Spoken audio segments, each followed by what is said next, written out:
नमस्कार दोस्तों, आज के वीडियो में हम जानेंगे प्रभु श्री राम से जुड़े कई रहस्य और मेढक और कौवा की कहानी। आइए वीडियो शुरू करते हैं। एक समय की बात है कि भगवान राम और उनके भाई लक्ष्मण एक सरोवर में स्नान के लिए गए। उन्होंने स्नान करने से पहले अपने धनुष को तट पर रख दिया था। बाहर निकलने पर लक्ष्मण ने देखा कि उनके धनुष की नोक पर रक्त लगा हुआ था। इससे वे यह भ्रमित हो गए, डर गए कि अनजाने में हमसे कोई हिंसा हो गई है। उन्होंने भगवान राम से कहा, भैया लगता है कि अनजाने में कोई हिंसा हो गई है। इसके बाद दोनों ने मिट्टी हटाकर देखा और पता चला कि वहां एक मेढक मर चुका था। यह घटना देखकर दोनों को दुहक हुआ और उन्होंने मेढक के प्रति करुणा भाव दिखाया। भगवान राम ने करुणावश मेढक से कहा, तुमने आवाज क्यों नहीं दी? कुछ क्यों नहीं बोले? कुछ बोलता हम लोग सुनते तो तुम्हें बचाते। जब तुम्हें सांप पकड़ता है तब तुम कितना ज्यादा चिल्लाते हो, लेकिन मेरा धनुष लगा तो क्यों नहीं कुछ बोले, क्यों नहीं चिल्लाया? मेढक बोला, प्रभु, जब सांप पकड़ता है तब मैं राम राम चिल्लाता हूँ। एक आशा और विश्वास है कि प्रभु अवश्य पुकार सुनेंगे, पर आज देखा कि साक्षात भगवान श्री राम स्वयं धनुष लगा रहे हैं, तो किसे पुकारता? आपके सिवा किसी का नाम याद नहीं आया।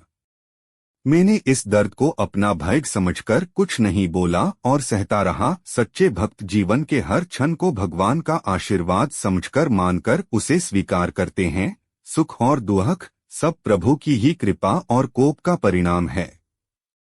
कौवा के बारे में एक काफी दिलचस्प बात जानने योग्य है कि उसकी होती तो दो आंखें हैं, लेकिन वो देख सिर्फ एक ही आंख से सकता है। ऐसे में अब सवाल ये उठता है कि आखिर कौवे की एक आंख ही क्यों होती है? इसके पीछे एक पौराणिक कथा काफी प्रचलित है। भगवान श्री राम ने एक बार क्रोध में आकर कौवे की एक आंख फोड़ दी थी, लेकिन क्यों?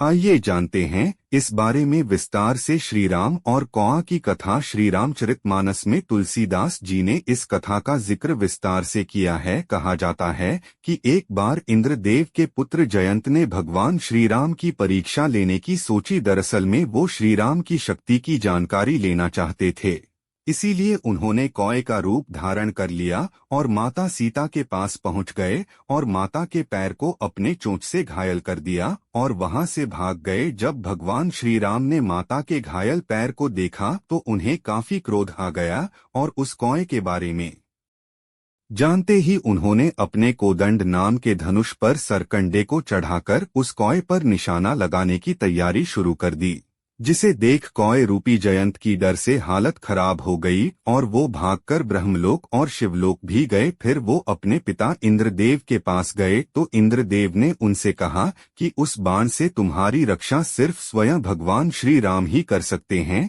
इसके बाद वो भागते हुए भगवान श्री राम के चरणों में आकर गिर गए और अपने किए की माफी मांगने लगे। तब भगवान राम ने कहा कि वो इस बाण को वापस तो नहीं ले सकते हैं, लेकिन उससे कम आघात पहुंचा सकते हैं। ऐसे में श्री राम ने अपने उस बाण से कौवे के रूप में मौजूद जयंत की एक आंख फोड़ दी। उसी दिन से कौवे को एक आंख वाला माना जाने लगा था। के अनुसार कौवे की एक आंख फोड़ने के बाद भगवान श्री राम ने उसे वरदान दिया कि पितरों को अर्पित किए जाने वाले भोजन में से एक हिस्सा तुम्हें मिलेगा। कहा जाता है कि तभी से पितृपक्ष के दिनों में कौवे को भोजन कराकर पितरों को प्रसन्न किया जाता। श्री राम के माता पिता एवं भाइयों के बारे में तो प्रायः सभी जानते हैं, लेकिन बहुत कम लोगों को यह मालूम है कि राम की एक बहन भी थी, जिनका नाम शांता था। वे आयु में चारों भाइयों से काफी बड़ी थी। उनकी माता कौशल्या थी। ऐसी मान्यता है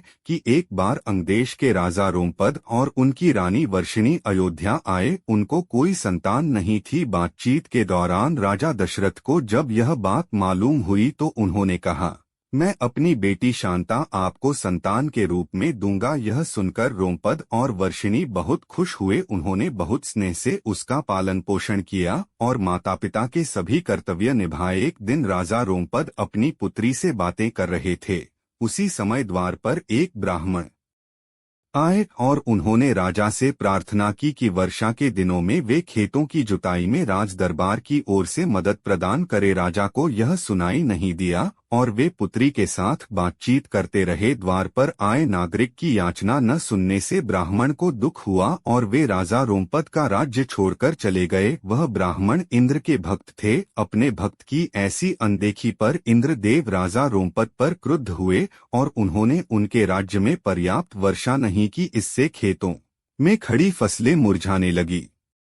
इस संकट की घड़ी में राजा रोमपद ऋष्यशृंग ऋषि के पास गए और उनसे उपाय पूछा। ऋषि ने बताया कि वे इंद्रदेव को प्रसन्न करने के लिए यज्ञ करें। ऋषि ने यज्ञ किया और खेत खलिहान पानी से भर गए। इसके बाद ऋष्यशृंग ऋषि का विवाह शांता से हो गया और वे सुखपूर्वक रहने लगे। बाद में ऋष्यशृंग ने ही दशरथ की पुत्र कामना के लिए पुत्रकामेष्टि यज्ञ करवाया था। जिस स्थान पर उन्होंने यह यज्ञ करवाया था वह अयोध्या से लगभग 39 किलोमीटर पूर्व में था और वहां आज भी उनका आश्रम है और उनकी तथा उनकी पत्नी की समाधियां हैं। राम को भगवान विष्णु का अवतार माना जाता है, लेकिन आपको पता है कि उनके अन्य भाई किसके अवतार थे?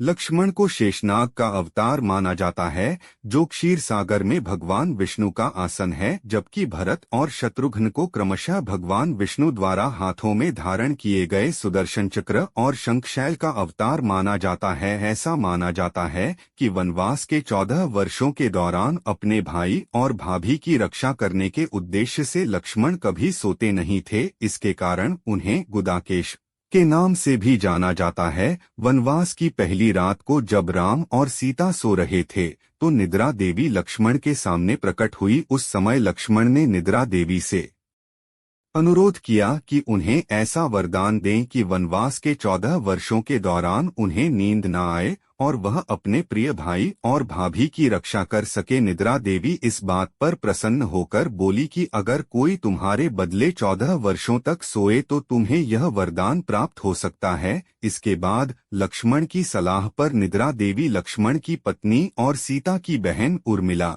के पास पहुंची। उर्मिला ने लक्ष्मण के बदले सोना स्वीकार कर लिया और पूरे 14 वर्षों तक सोती रही। दोस्तों, आज के वीडियो में बस इतना ही। अगर वीडियो पसंद आई हो तो चैनल को सब्सक्राइब करके वीडियो को लाइक शेयर करना ना भूले। धन्यवाद।